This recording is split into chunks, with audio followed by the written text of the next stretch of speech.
Good morning, and thank you for having me. As Williams College graduates, we could theoretically credit a certain historian or thinker with our understanding of the past.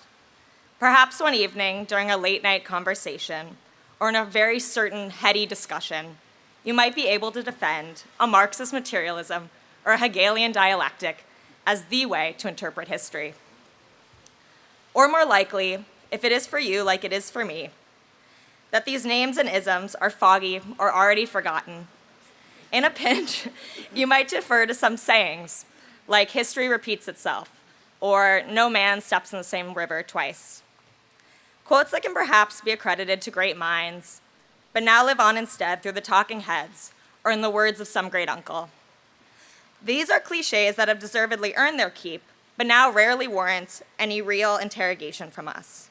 And if they do, it is in the form of analysis, not adoption. That is to say, in essence, these sayings, these schools of historical thought, are not and never will be completely ours. Of course, these learnings have undoubtedly sculpted our understandings of the past and present. But as we enter the rhythm of adulthood, how often are we inviting them in?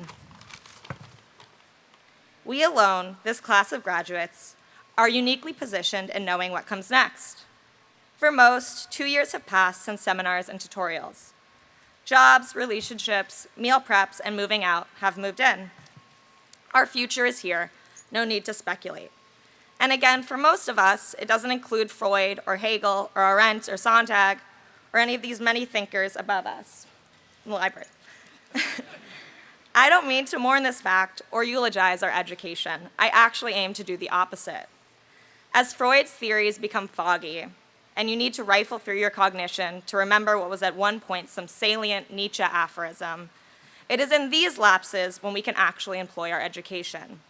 For as we all know, either intuitively or from regurgitating it to prospective employers, our liberal arts education did not teach us what to think, but rather how to think. Well then, as these names and facts fade, we must identify and encourage our own beliefs about life. But where to start?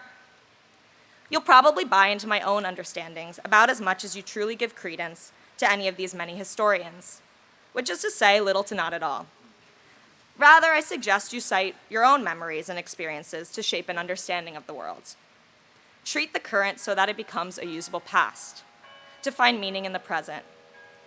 There is what was once a quite influential journal called Current History, and I guess I'm advocating for at least the return of what I understand to be the concept behind its title. The current can and will be history, and we must treat it as such. Now, with such a large source, you have to be careful in our pickings. For it is one of the sad facts of life that we rarely notice when we're happy. How easy it is to recall instead the last time you were overcharged at the grocery store, or when you most recently suffered a bout of food poisoning from seafood. How much harder to remember the last full laugh you had, or a time when you felt warmth while it was cold out. If you rely too much on the former feelings for an understanding of current history, pessimism and paranoia overwhelm.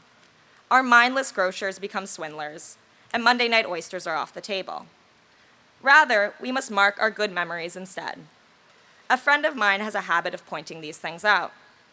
It doesn't get much better than this, she says, after ice water on a hot day, or doing the Tuesday crossword, or sharing a large popcorn at the movies. These, I would argue, are the moments we must herald as our history.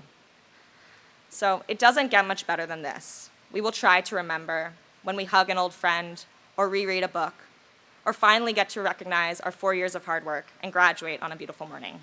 Thank you.